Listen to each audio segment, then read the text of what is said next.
Hello, my beautiful humans, and welcome to the Becoming Human 2.0 Unscripted podcast. I'm your host, Paul McFadden, and it's my mission to create global impact by cultivating real connection through having authentic conversations that matter. Today, I'm joined by my special guest, Nikie Walker, another amazing human being residing not too far from Louisville in Owensboro, Kentucky. In this episode, we have a fun but serious discussion contemplating the complex quest for cultivating authentic human connection in this digital age. And of course, this conversation was completely unscripted. Here's a quick peek, and then we'll jump right into the conversation. So enjoy, and remember, we are all here to discover, awaken, and evolve together.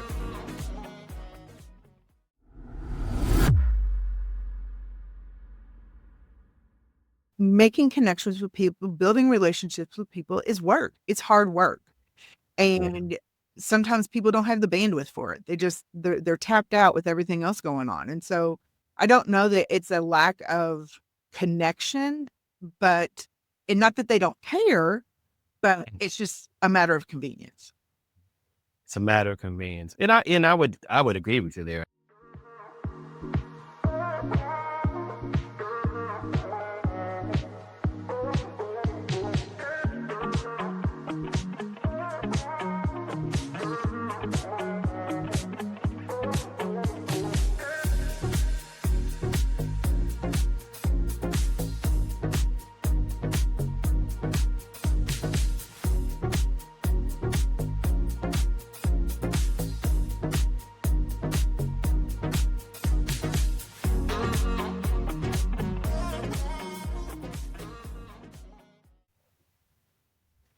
Hello, my beautiful human, Nikki. Welcome to the show. Thank How are you. you? I'm well, thank you. Thank you for having me. I appreciate it. Absolutely. It's amazing to have you here. I'm glad you're one of the 150 people that raised their hand when I first announced that I was doing this. So, Ah, and you're here. So that tells me that number one, that you're a wonderful human being. Number two, that you have something to say. And I think that, one of the reasons why I wanted to start this forum, this platform, was because I wanted us to be able to connect with our fellow human beings all across the globe in a way that was meaningful, that was impactful, and that in some respects could be very inspiring or empowering. And I think many people today don't see that connection happening in our society. I think that we've kind of lost the art of connection when we start looking at what some of the statistics and some of the reporting is around people being disconnected, depressed, saying everything in social media. And even I had someone comment, it was only actually a really close friend of mine. It was really interesting. We were having this conversation and we had gotten together in this group. And he said, everybody thinks they're really connected in social media because they have hundreds of friends. But another person in the group said, you posted that your children had gone to the hospital and one was in the emergency room. And a real friend would have picked up the phone and called you. mhm. Relationship. And many of us did call the other person, but it was like people saw that post and they hearted it or they put the prayer hands up. But I mean, were they really concerned? I think that's an interesting thing to ponder. Like, Right. well, we think we're connected, but is that really connection or is that a false connection? You Well, know? I think it's a matter of convenience. It's a matter of showing up, but it's convenient for them. One of the Hmm. things that I have discovered as an adult, it's very hard to make friends. It's very hard to make true connections because you're busy with life, with kids and careers and maybe parents. And so keeping that connection, and if you have a partner, like your focus is on your partner and making sure that you all have a meaningful connection. And so, one of the things that I think is it's like with work. You have a tight knit group. You're like, we're through thick and thin. We're going through this together. And then you don't work there anymore. And those friends no longer exist because it was a matter of convenience. Hmm. So making connections with people, building relationships with people is work. It's hard work. Yeah. And sometimes people don't have the bandwidth for it. They're tapped out with everything else going on. And so I don't know that it's a lack of connection, but And not that they don't care, but Mm. it's just a matter of convenience. It's a matter of convenience. And I would agree with you there. I think that when social media first came out, and now I'm gonna date myself. I remember when MySpace Yeah, was and first face too. launched. Okay. And I was like, "Oh my god, we get to see our friends all over the place," Right. and we were connected with our high school friends and our college friends, and I was like, "This is really cool." And because people are all over the country or Right. all over the world in some instances, and so it was fun to be able to reconnect and rekindle some old friendships, because we were located far away. But I think that it got out of hand. I mean, now you can go to I'm sure you see this. You go to a restaurant and you can Mhm. see a family of 4 or 6 sitting at a table, and I tell you, every single person will be on that phone. I agree. I agree. And it's like, what's the point of going out? Mhm. Because is that really quality time? Yeah, you all got together and sat down at a table together. That did happen. Right. People sat their bodies at a table, but where was the conversation? Where was the connection? Where was the mentoring or the providing guidance or just sharing the stories about experiences that that we had that week? Where did that go? And I think a lot of it is that people don't like uncomfortable situations. And so when there's a lull in the conversation, they're like, "Oh, let me Mhm, just grab my phone," instead of working through that lull. I certainly have been in scenarios where I carried the entire conversation with 2 or 3 people, and I'm like, "This is hard. I need y'all to give me something, right?"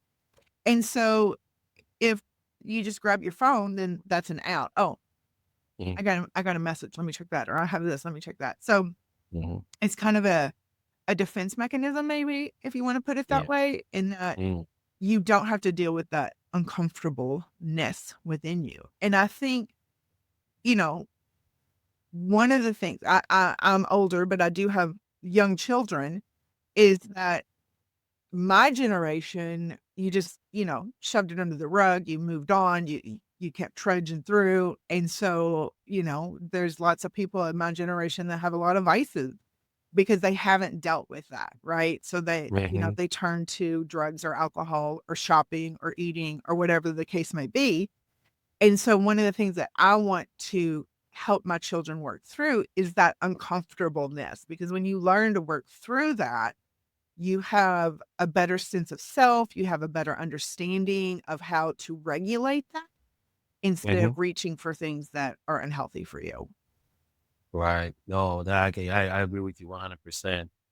It's interesting because as I think sometimes about today's youth, and I look at the generations, Mhm. the younger generations, I sometimes ponder myself, think, what would it have been like for me to grow up with Okay. all this technology and with all these distractions?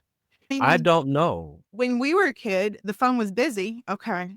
When we were a kid, there was only one way to get rejected, right? "Oh, he didn't Mhm, answer the phone, I guess I'll just wait." But now mhm, there's so much stimuli and so many ways to get rejected. You can get rejected on Snap and, "Oh, he didn't read mm, my message," and, "Oh, I'm mm, on green or red," or, "Oh, that person read it, but they didn't respond," or, you know, to Facebook and Insta and whatever else is gonna come next. TikTok, I mean, people are freaking out about TikTok. I'm like, "Let me tell you, there's already something in the works to replace it, so y'all be okay." yes, Uh, it'd be now okay. some of my students are like, "I don't know what I'm gonna do." I'm like, "You'll be fine. There's something else in the works. Don't worry." So, Mm, it's a lot for these young kids because there's not that you don't have to wonder, like, when someone's mm, blowing you off, and that yeah, it hurts your ego as well.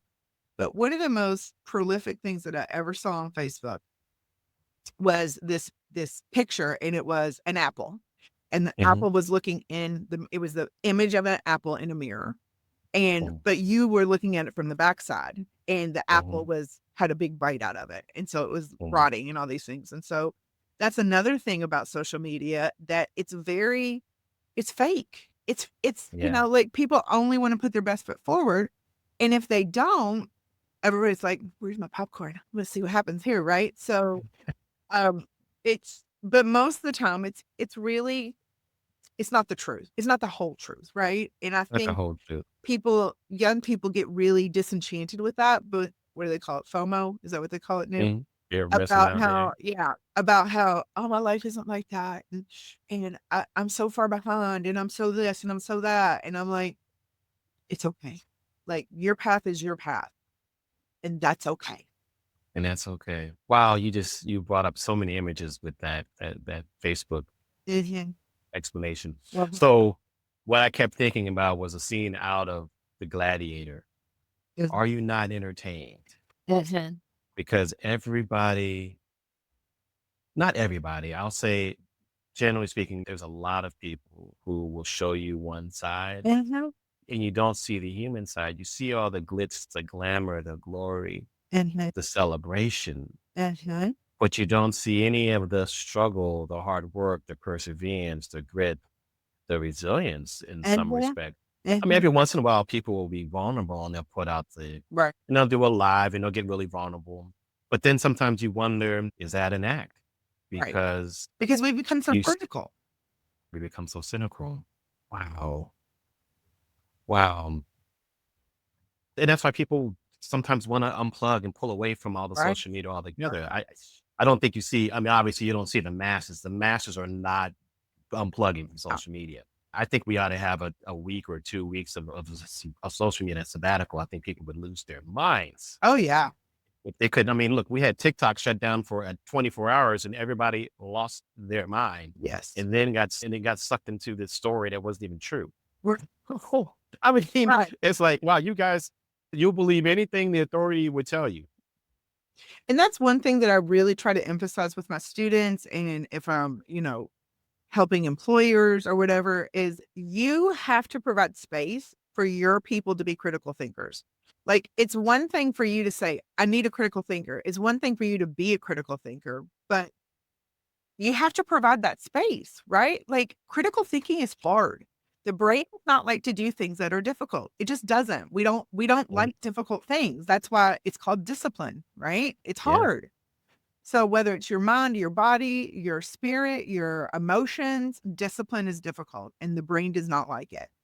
So, you know, I want my students, if there's one thing that I want my students to understand when they graduate from this institution is that they can do whatever they need to do in life. They have the will within them, and you have to be a critical thinker. You have to be a critical thinker. You cannot take things at face value. Yeah. Business stats is not where is my forte, but due to various circumstances, I had to teach a business statistics class. And the previous instructor who's not here, it was very math focused, which is fine. He was a finance guy, that was his jam. I am not a finance person, and so my approach to the class was that I want you to look at a study and say, "There's only 2 people in that study. That's not enough." Or, "Who conducted the study? Are they the ones promoting the product? Well, what does that mean?" And, Mhm. square is formulated, but you're not gonna do that unless you become an actuary or whatever. So, Mhm. um, teaching those skills and having a critical insight into what's going on and not taking things at face value. That's why there's so much fake media, and I did just see a thing the other day from, Zuckerberg saying that they're taking away some of the restrictions on, because if you're on Facebook and they're like, "Oh, this goes against our policy," and you're like, "It's a picture of my baby, like, what the heck?" Or and then they're like, "Sorry, no." But the people that really it was very skewed as far as I was concerned, and it was not a perfect system, but I did see a thing that he's going to lessen those restrictions, so we'll see what happens. It'll be We'll interesting. see what that means, and suddenly we'll get all the vices and all the Oh, yeah. craziness. I just read an article, interesting enough. I just read an article because I was thinking about technology makes it easier, right? And so Mhm. we just kind of how our conversation started. Technology made it easier for people to have the appearance Definitely. of being connected, and it was convenient because now you don't have to pick up the phone. Now you don't have to write the letter. You know, I remember when obviously the first computers came out and the first word processors came out, and we didn't have to write letters anymore. Right. Kids do not learn handwriting in school anymore. They certainly don't learn cursives. No, they definitely don't learn cursive. And it's like, well, yeah, and then the printing. Oh my goodness. Yeah, I know, right? Right. I said, I mean, I come from a different generation. We learned how to print using a ruler Oh, and yeah. block print. And so and then it had to be perfect. Perfect. It had to be perfect. Just the printing had to be perfect. Eh, And then don't talk about cursive. But right. but I was having a conversation the other day. I was like, we don't write letters anymore. We rarely pick up the phone. I mean, people abhor picking up the phone Yeah. and making the phone call. I mean, I've been guilty of that. I'm like, you know what? I don't want to call this person because I know I'm gonna be on the phone for an hour. Mhm. And interestingly, though, because I queried my students last semester and I was like, if you wanted to ask somebody on a date, would you call them or would you text them? And, I mean, my generation, you had to call them, right? But and then the next generation, they're like, I don't want to talk to anybody on the phone. I don't want to do it. Don't make me talk on the phone. And even in business, people are that generation is like, please don't make me answer the phone. But these students said, I would call him. I would call her. And I was like, really? I was quite shocked. But Mm, so I tell people all the time that like the pendulum of, societal norm switches all the times, right? So we'll be way up here on the left or we'll be way up here on the right. It's like eventually it will settle in. And so mhm. I feel like maybe the generations coming up are more, I don't want to say starving, but desiring that connection because they grew up. I say this generation grew up with a phone in their they were born with a phone in their hand. So That's right. I feel like maybe they're desiring more and wanting more human connection and less technology, which is interesting. I find that interesting. That is interesting. I'm gonna say two things. So one, yeah, I agree with I think people in general are craving more connection. And then I think the craving. challenge Thank you. That's is the word I was looking for. people don't know how to connect. They don't know how to make Mhm. connection. Mhm. They've learned how to connect with the device, right? So when you say, "Hey, go over there and talk to that person and ask them Mhm. out," and they go, "Oh I oh know. my god, I can't do it." Or you'll get some, crass behavior. You'll get that thing Exactly. too, as though you deserve. Like you're lucky that I'm even having a conversation with you. And I think that because our standards are so low in the human connection piece Mhm. in that arena, that we're willing to accept any behavior, disrespectful, whatever it is, just because this person is actually having a conversation with me, And right? So I think people lower their standards significantly. That if it had been during a time when maybe you and I were teenagers, we would have been like, absolutely not. Absolutely not. Like you haven't even talked to my dad yet, so actually don't ask me to do anything.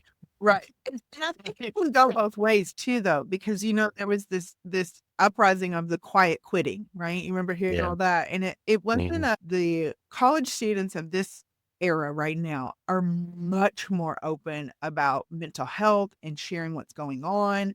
And Mm. I have this crisis going on, which I think is a variety of 2 things. I think it's what you're saying here is they're craving more personal connection, but society has also let them know that talking about those things is okay.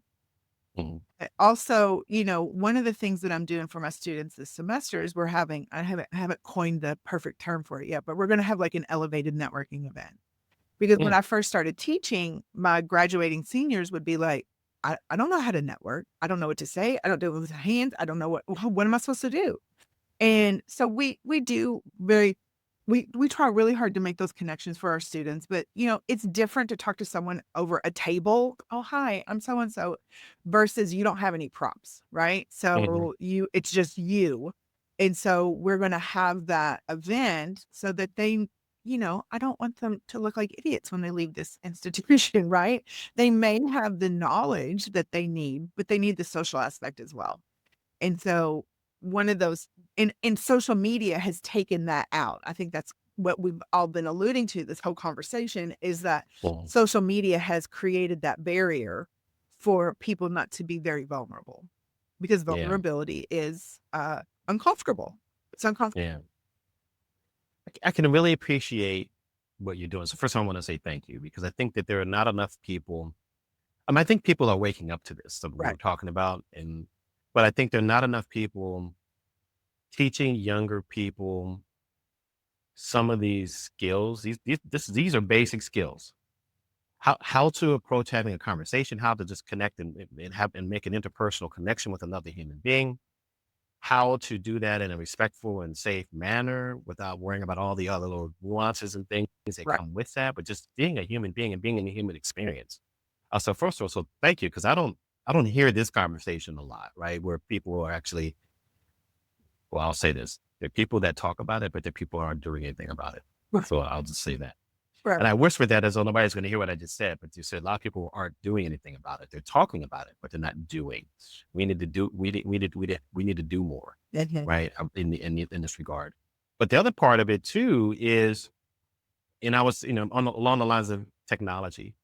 I've read a article yesterday, and I want to say I was on LinkedIn. So in the article was basically making the case how AI was destroying critical thinking. Yeah.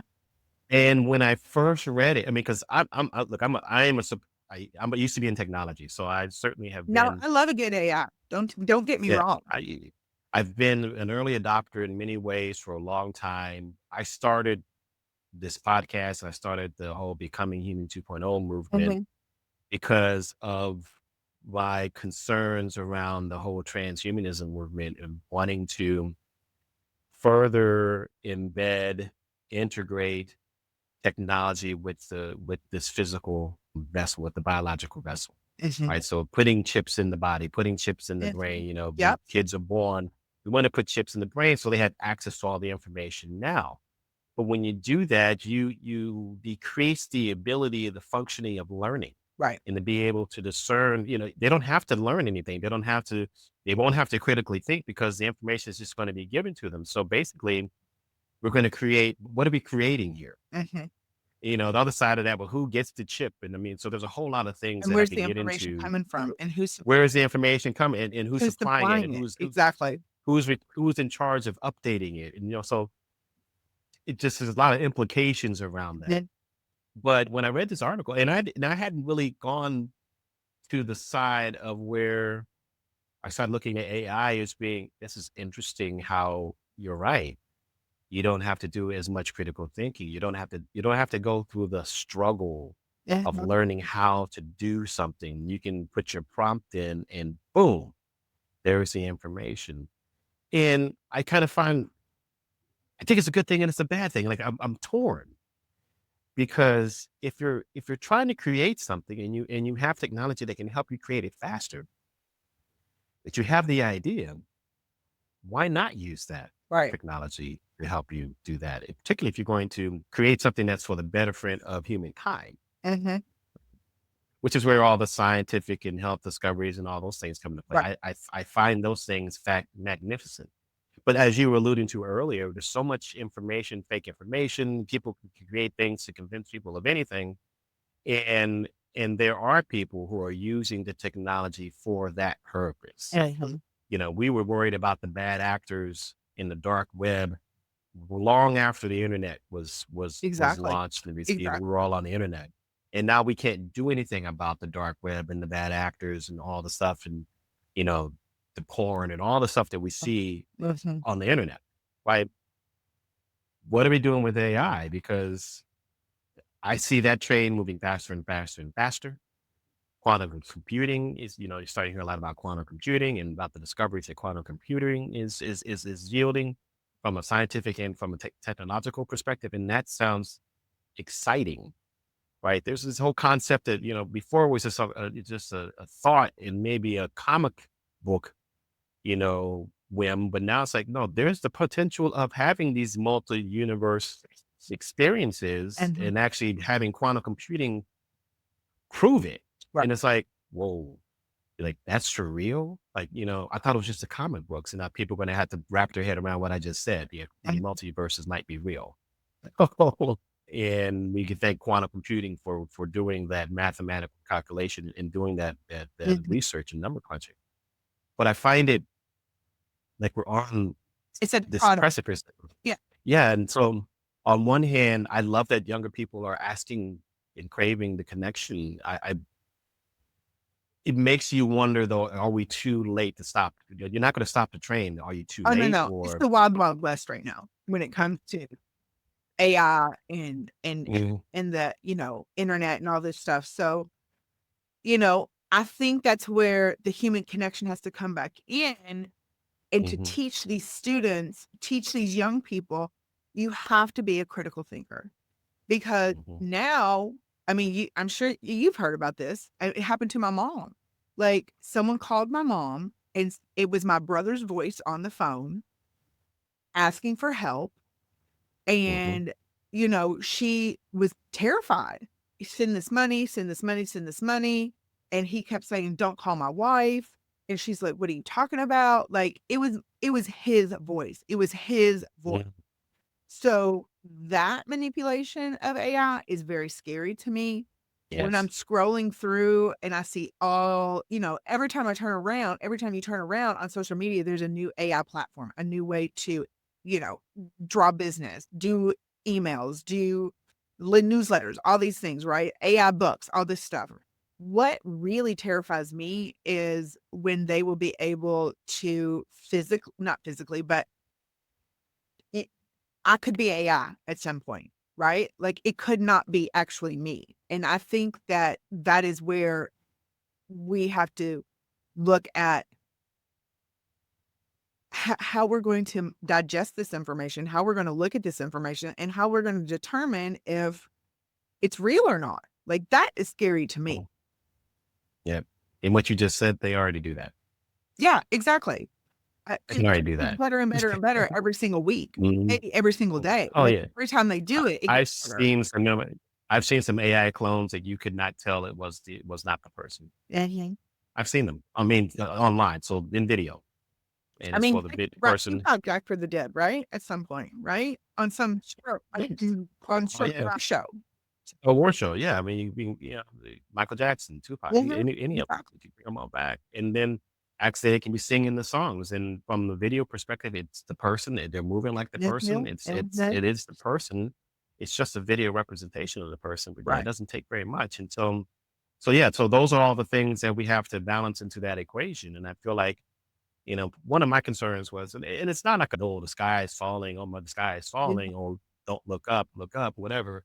But it's more about we could be making decisions right now to fully embrace technology in a way that we give up our humanity, and when we do that, we won't be able to get it back. mhm. We can give up humanness, Right.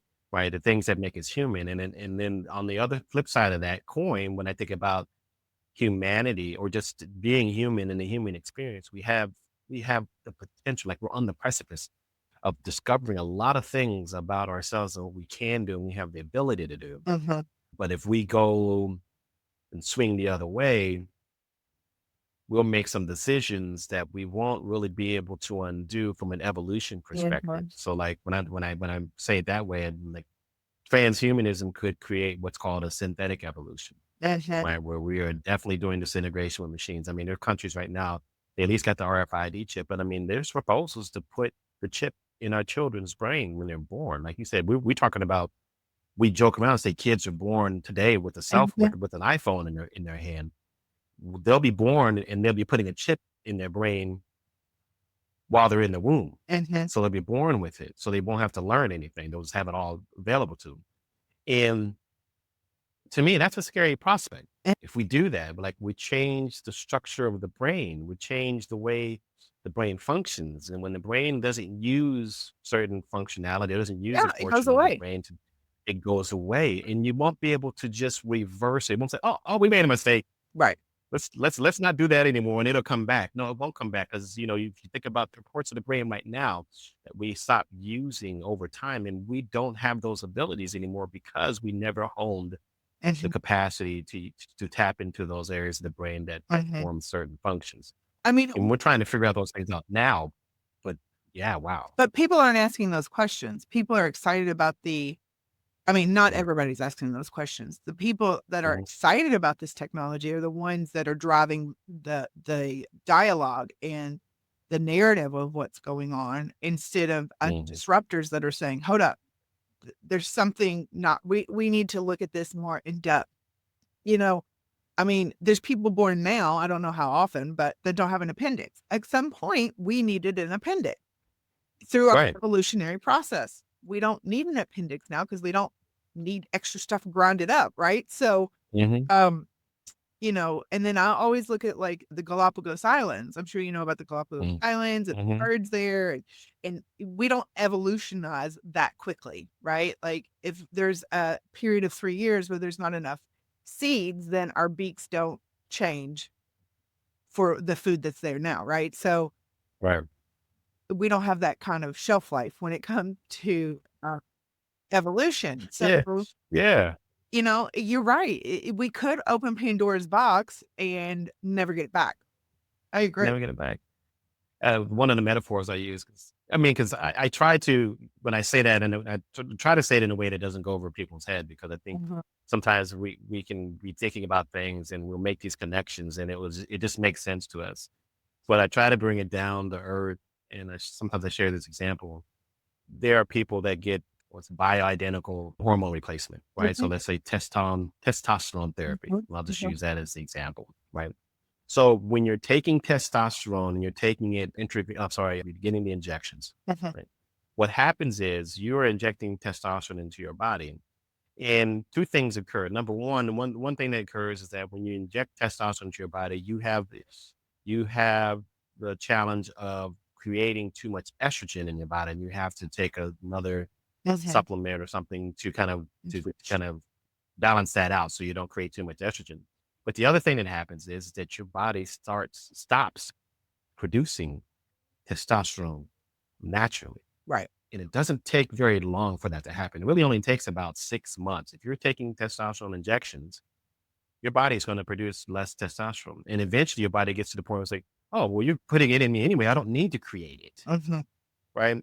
And that is difficult, if almost near impossible to reverse. I mean, if you're taking testosterone therapy for 2, 3 years and you stop, you're not going to be producing enough testosterone in your body to actually sustain your muscles and all kinds of your sex drive, all those things. You're not going to be able to do that, energy levels.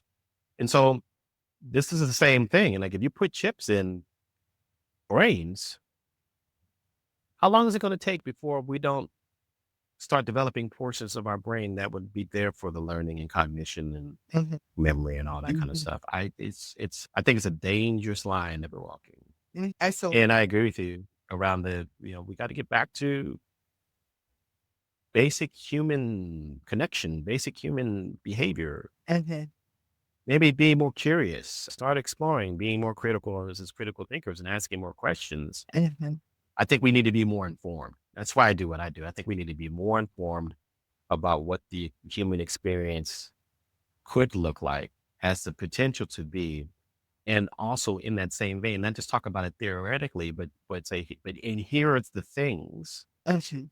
that we can do, and we might have to go back and look at some ancient wisdom and ancient um, beliefs in from ancient societies and think about what was the progression of human beings and how do we move from adolescence to adulthood? We Mhm. had ancient rites. We had rites of passage, vision quests, walkabouts, whatever those things were in these Ex with these ancient societies Right. that helped us transition, but also helped us find more purpose and meaning in what we were doing in life. And Right.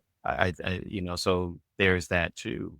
What do you see? So you're an educator, and one of the things you mentioned, you see the kids of these generations, they're certainly craving connection, and maybe they're looking for ways to do that. Mhm.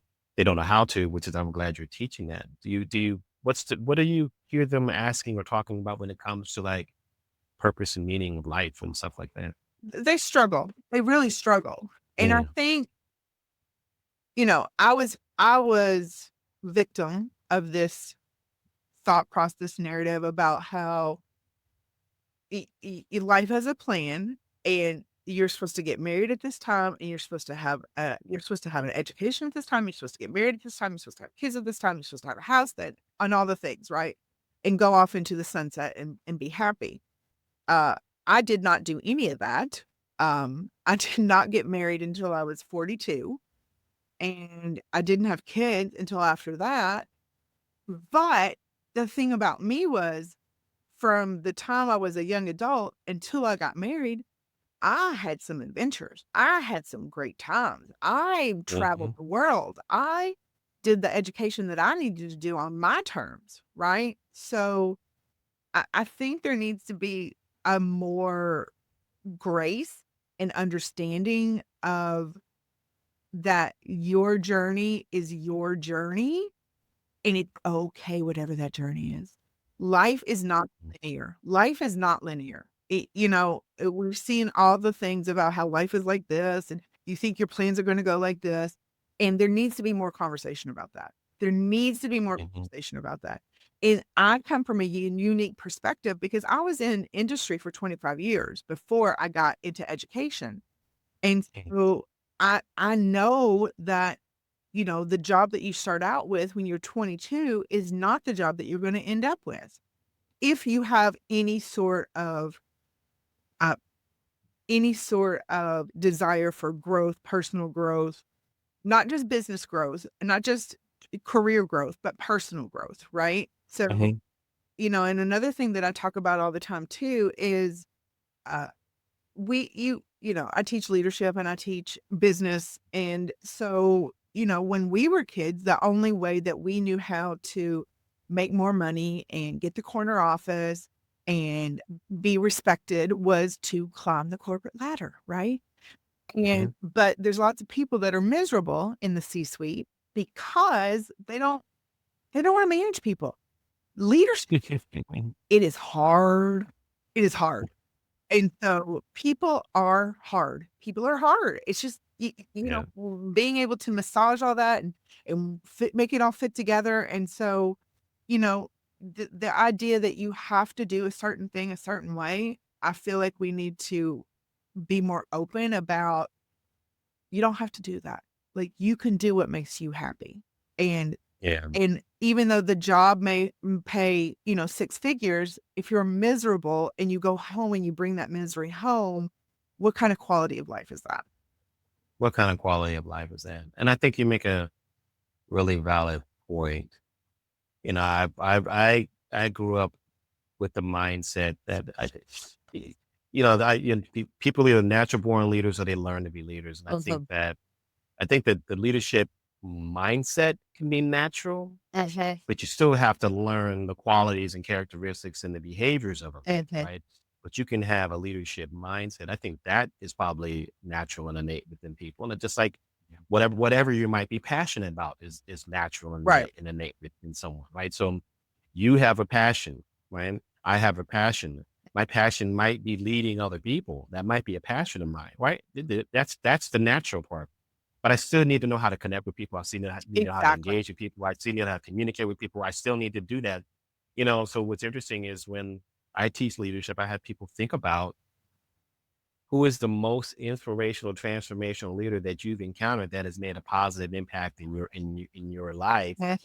that you would like to emulate. And then many people struggle with that question because most of our leaders aren't that person that I just described.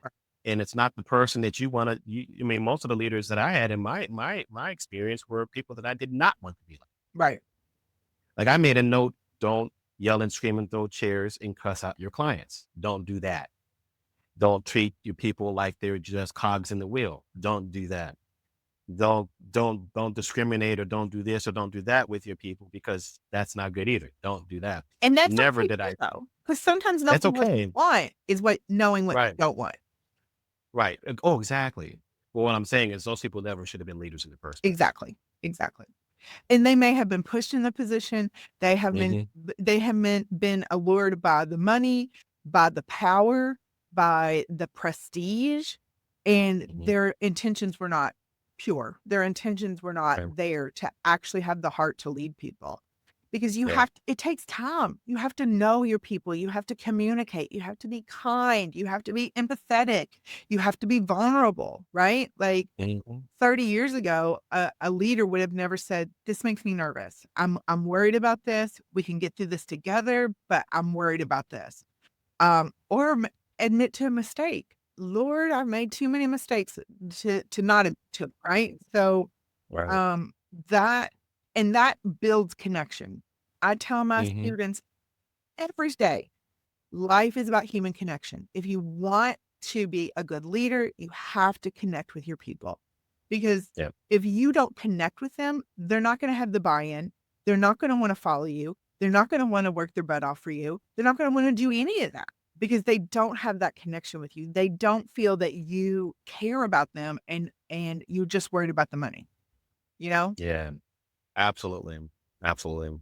A lot of there's a lot of things to unpack there and a lot of connections that are happening. I talk about purpose and passion, right? I made a statement a couple times where I said, when you love what you do Mhm, and you're really passionate about what you do as your occupation, that's love in physical form. mhm, And and what I mean by is that everything about the human that's doing the thing, let's say in leading, aligns with that. They align with that emotionally. They align with that mentally. They align with that physically. They align with that spiritually. They are connected in their life to their passion for leading people and making positive change, making, having a legacy. And they're concerned on all levels around who they show up as, how they lead, mhm. and what the impact they have on other people. And so you really need to have all these components aligned in order to do the thing you do. If you are passionate about coaching or you're passionate about teaching, everything in your life aligns with that passion to do that thing, Right, right? And so, and we can see that in other areas, but we don't talk about. Like, I've never. This is the first time I've talked about. I've never talked about it in the area of leadership because I'm like, wait a minute. I do what I do because I'm passionate about it. I love connecting with people. I love to be able to have conversations where something might get said that's going to be inspirational to somebody else. And if I can impact one person, then I feel like I'm living in my purpose, and because that person could impact millions. right, But we don't think about that in the area of leadership. It's like, no, but you're just supposed to tell people what to do and get the bottom line done, right. executed. And most leaders don't understand. Well, one of your primary objectives is to find and develop the next leader. Mhm. But two is you're supposed to create the space to allow people to perform at their best. Exactly. And if you're not doing that, then you're not a great leader. And I'm sorry to say that. I'll just be blunt and direct. If you're not doing that, you're not a good leader. Yeah, so there's And called psychological safety. Um, absolutely. and so, I tell my students at the beginning of every class or every semester, this is a place of safety. Like, you have something to Mhm. say, that's great. Your peers are not gonna I'm gonna ensure that they will not make fun of you, they will not laugh at you, they will not snicker about you, Mm. because this is a safe space for you to learn. And I say, if you were always worried about someone coming through the door and shooting you, are you gonna be able to learn? No, because you're physically worried about that all the time. And so if you don't have that psychological safety in your work environment, then you're not gonna have the ability to innovate and bring up new ideas and, say what you need to say because you don't feel safe to do so. And so Mhm. leadership always has to create that environment, which, because I'm not perfect. I am not a perfect leader. And so I need to be told, that didn't really work, or let's try it this way. You have to be open to ideas. You can't have an ego. You cannot have an ego as a leader.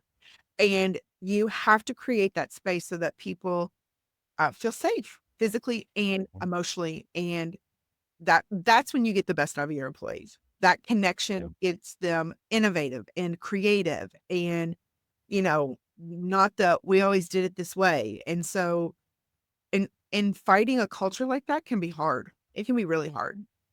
Absolutely. I mean, most of it, particularly in an organization where there's a culture that's already been established. I Exactly. think that, and Exactly. I think that in something you said earlier too, kind of even reinforces that. I mean, culturally, Mhm. as a society, there's a culture, in our society that dictates that then tells people what to do when they're in business settings or in the Mhm. Yeah, professional setting. exactly. So it's like we're taught these things, and those things, then in turn then play out in a business forum or a business Mhm. Mhm. environment or company environment, and then it gets further embedded, Mhm. and then we're trying to change the machine. And I think some organizations have tried and made some attempts, Right. and they've done pretty well. I mean, and certainly I look at there's some startups which really make a good effort into Okay. trying to establish their organizational culture in a different way so that that's more brain friendly, and so that it, Mhm. does take into consider psychological safety, and it just creates the space. Now that we've gone post COVID, I think people are now more recognizing that there's psychological safety, not just physical safety that you have to Mhm. worry about. Mhm. Of course, we've been having that conversation for the last 25 years, maybe longer than that. And at least people are finally starting to get that point. Right. But And we haven't on a even house, touched on, like, culturally, like, you know, 10 5 years ago. I mean, how many times have we seen kid get his dreads cut off at a basketball game because it's not the appropriate, like, whatever it's appropriate means. appropriate It look really needs look for the white appropriateness, but don't get me started on. But Right. also, women of color are we're told you can't wear your hair like that. You can't have natural hair. And so that is starting to shift a little bit as well, as far as people of color being seen and heard. I mean, when I was a kid, it was, "Oh, I don't see color. I don't see color." Like, that was the phrase that was supposed to be not offensive. And, I have a transracial family. And so uh, I know, and I learned this a long time ago, but who you are, your ethnicity is part of who you are. That's part of your Mhm. history, that's part of your culture, that's part of how you were raised, and so saying, "Oh, I don't see that," is a disservice to not only you, but Mhm.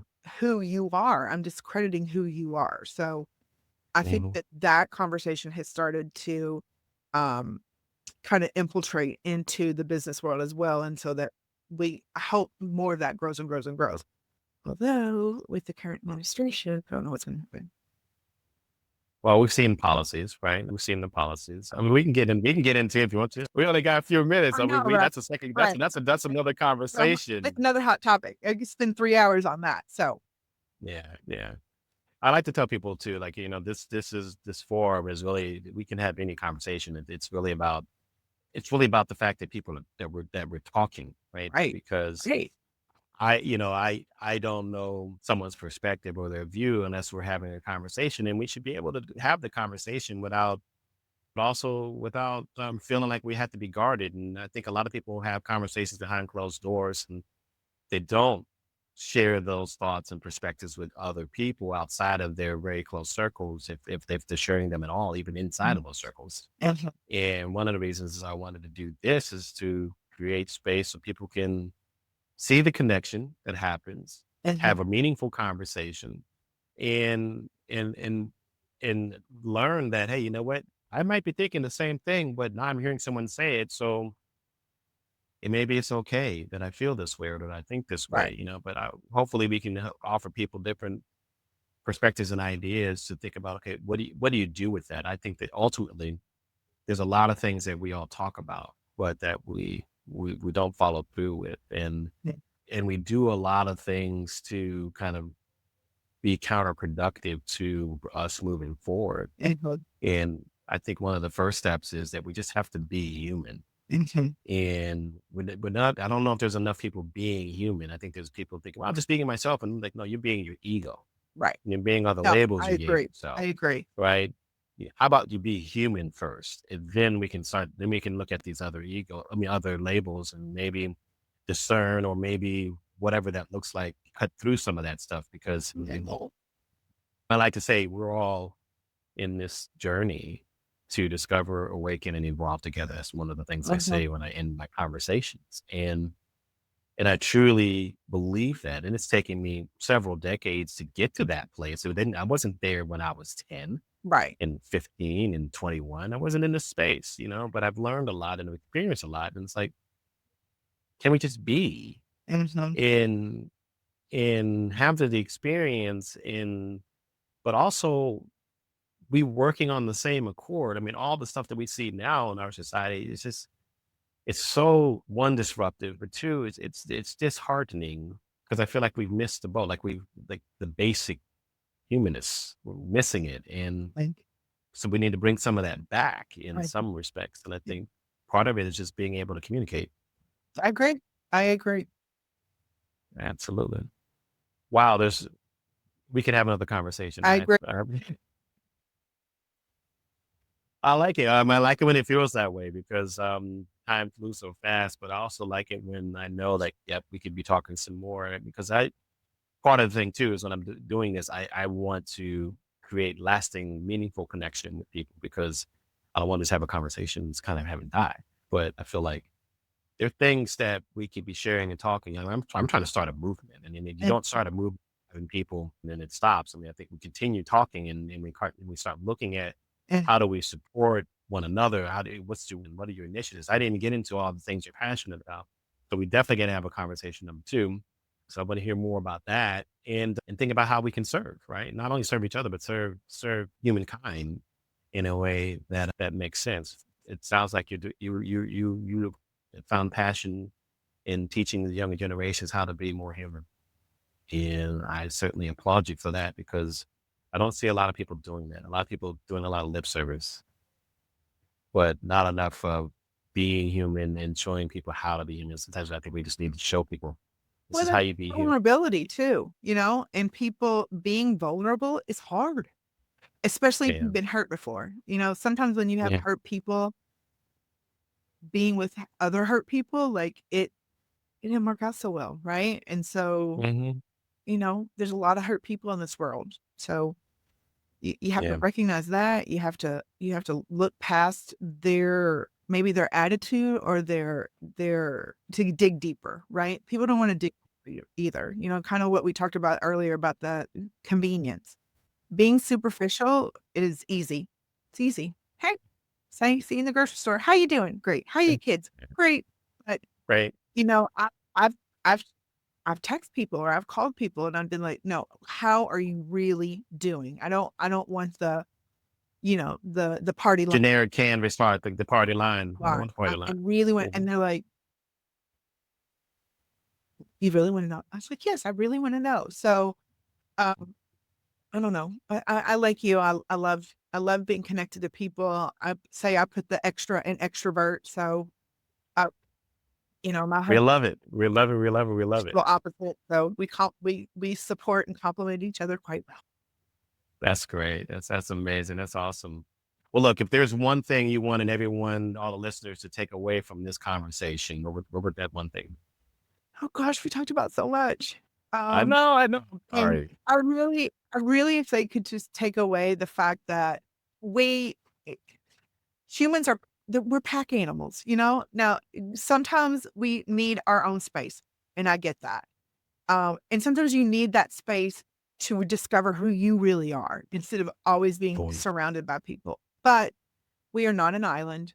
We are not like we need that as humans. And so don't be afraid to be vulnerable. You're not always gonna get, a home run with it, but we need that. We need that as humans. And if you say you don't, I feel like maybe you've got some work to do. Because we do. We really need. Yeah, we all got work to do. Oh yeah. Lord, I do too. So Yeah. Well, Nikki, thank you so much. It's been a pleasure having you on today. We'll definitely have to invite you back for a part two. And everyone, let's remember that we're all here to discover, awaken, and evolve together. I'm looking forward to being on a journey with all of you. Thank you so much, and I look forward to the next time. thank you. I appreciate it. It's been wonderful.